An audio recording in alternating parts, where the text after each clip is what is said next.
parce que musique rime aussi avec élégance, beauté et inspiration. On va donc accueillir dans quelques secondes seulement la première dauphine Miss Littoral 2025 pour un moment d'échange chic et authentique. Alors dis-nous déjà Audrey, eh bien, à quel moment tu t'es dit, genre, je veux participer. Déjà, on commence par Miss Littoral. Commençons par Miss Littoral. L'histoire, elle est très simple. Ouais. Ça a commencé comme un jeu d'enfant. Parce qu'il faut savoir que de base, je suis mannequin. Ouais, j'ai vu les photos. J'ai eu à défiler à l'international 2-3 fois pour un très grand événement qui s'appelle le FIMA, Festival international de la mode en Afrique, Ouais. organisé dans 2 pays. Parfois, c'est au Maroc, parfois, c'est au Niger. Donc, du coup, à la base, je suis très, très passionnée et je suis une amoureuse de la mode. Mais cette année, j'ai eu un petit déclic par rapport à Miss Cameroun. Pourquoi ? À cause du thème, le thème qui s'intitule Formation et autonomisation socio-professionnelle de la femme, un thème qui m'a beaucoup parlé étant donné que je suis une jeune entrepreneur et je suis fondatrice, je suis propriétaire, je dirais plutôt, d'une ferme composée de 600 sujets. Donc des poulets de chair. D'accord. Donc j'ai voulu profiter de ce concours de beauté parce que pour moi ce n'est pas qu'un concours de beauté, c'est une opportunité que le comité d'organisation Miss Cameroun donne aux femmes de pouvoir s'exprimer, de parler d'elles, de leur expérience et de pourquoi pas porter haut leurs projets. Et j'ai décidé de m'inscrire et d'aller là-bas avec mon projet d'éleveuse de poulets de chair. Un mannequin, c'est un ambassadeur ou une ambassadrice d'une marque. C'est-à-dire que nous, parfois, nous sommes considérés comme des cintres. On vient, on porte le vêtement, on montre ce qu'il y a à montrer, on se tourne, on part.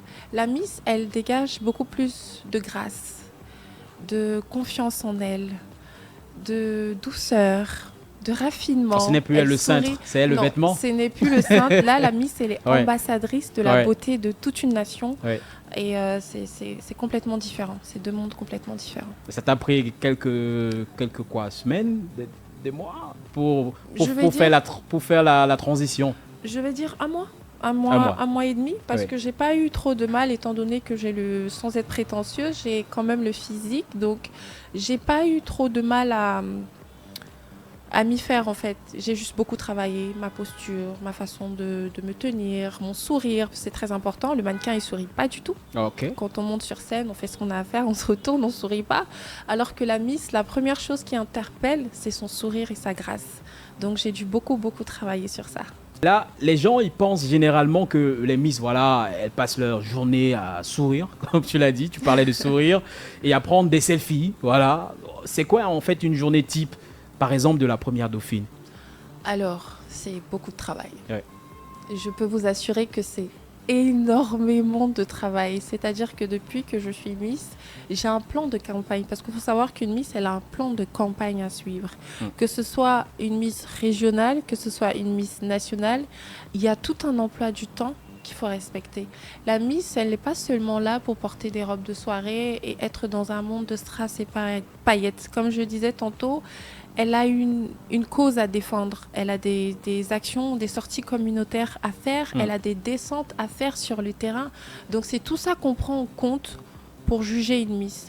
Alors moi, en ce qui me concerne, avant la finale nationale, avant la phase de l'étape de strass et paillettes, moi, j'ai ma campagne que j'ai dû battre, c'est-à-dire faire des descentes sur différents terrains, me rapprocher de la population parce que c'est très important. À la base, je suis quelqu'un de très altruiste et humanitaire, donc j'aime aller vers les gens. Et mon projet cette année s'intitule Femmes d'impact. C'est un projet qui vise à encourager la jeune fille camerounaise ou la jeune femme camerounaise à s'instruire, à se développer, à prendre conscience de son potentiel, parce que c'est très important. Nous toutes, on a un potentiel en nous, donc il est important de parfois enfin avoir ce déclic et de se dire que tiens, j'ai ce potentiel-là, qu'est-ce que j'en fais ? Ça veut dire qu'on est tellement occupé qu'on n'a pas le temps pour les jaloux en fait. Honnêtement, moi, j'ai pour pas le les temps. haters. Non, Ah j'ai oui, pas le tellement temps parce occupé. que toute mon énergie est centrée sur ma compétition. Oui. J'ai vraiment pas le temps. J'ai même presque plus de vie sociale. Je suis vraiment très concentrée sur ma compétition. Alors les votes sont déjà lancés. Les Ok. votes en ligne ont déjà commencé. Les votes en ligne vont durer exactement 1 mois. Donc, pour savoir, moi, je suis candidate numéro 1. Je m'appelle Mutango Black Audrey. Je représente la région du littoral. Donc, officiellement, quand on entre dans le site de Miss Cameroun, je suis la candidate numéro 1. Et sur ma page, là où il y a ma photo, il y a mes informations, il y a un lien. Et il faut juste cliquer sur le lien pour pouvoir avoir accès au vote et pouvoir voter pour moi. Le vote va de 125 à 2000, 3000, tout dépend des poches de tout un chacun. D'accord, bon, ça veut dire qu'en tant que candidat numéro 1, on ne peut pas te rater. Non, on ne peut pas me rater. Non. Impossible. Alors là, tu représentes la région du littoral. Exactement. Tu viens du littoral. Exactement. D'où précisément? De Aqua. Aqua. Oui, de Boneleke Aqua. Canton Aqua. Exactement. Ah oui. Mhm. Alors un petit mot comme ça. Basango na pour tous ceux Banyango. qui nous écoutent de ce côté-là. Ok. Ouais. Basango na Banyango, Banaba Douala, Emane, Banede Mutongo Black Audrey, na Menge Soutien Nyongo, na Som, bye bye. C'est quoi ta plus grande peur? Perdre. Échouer. Hmm. Échouer. N'aimes pas l'échec? Non, c'est vrai que l'échec fait grandir. C'est important d'échouer parfois parce que quand on échoue, on se relève et on devient plus fort. Mais j'aime pas l'échec. C'est pour ça que je travaille très très dur pour ne pas échouer. Ça a été quoi l'échec le plus marquant? L'échec le plus marquant Celui pour où moi, tu t'es c'est... dit, tu t'es remis en cause, tu t'es posé des questions, tu t'es dit, est-ce que véritablement, surtout, rappelons comme tu l'as dit, Dans c'est ton tout premier, l'entrepreneuriat. voilà, dans l'entrepreneuriat. Ouais. Oui, je dirais plus dans l'entrepreneuriat parce que pour la compétition de Miss Régionale, Littoral, pardon, ça c'est... J'ai pas pris ça comme un échec. Certes, on fait tous la compétition pour avoir la couronne, on vise tous la couronne, mais je vous promets que quand j'ai pas eu cette couronne, je me suis consolée, je me suis dit, Audrey, si tu l'as pas eu, c'est pas grave. L'essentiel, c'est que tu sois qualifiée et tu vas donner le meilleur de toi-même à la nationale, c'est tout. Mais l'échec qui m'a vraiment fait me remettre en question, où j'ai failli tout abandonner, je pense que chaque entrepreneur qui nous écoute va comprendre ce que je veux dire. C'est quand j'ai investi dans ma deuxième vague et j'ai perdu presque la moitié de mes sujets. Et c'était un coup très, très, très dur pour moi. J'ai failli tout abandonner. Je me suis dit que c'est un investissement qui va dans l'eau, ça sert à rien, c'est peut-être pas fait pour moi. Il y a tellement de questions que je me posais où j'ai vraiment failli décrocher. Et puis j'ai eu ma maman, parce que c'est ma maman, c'est mon plus gros support.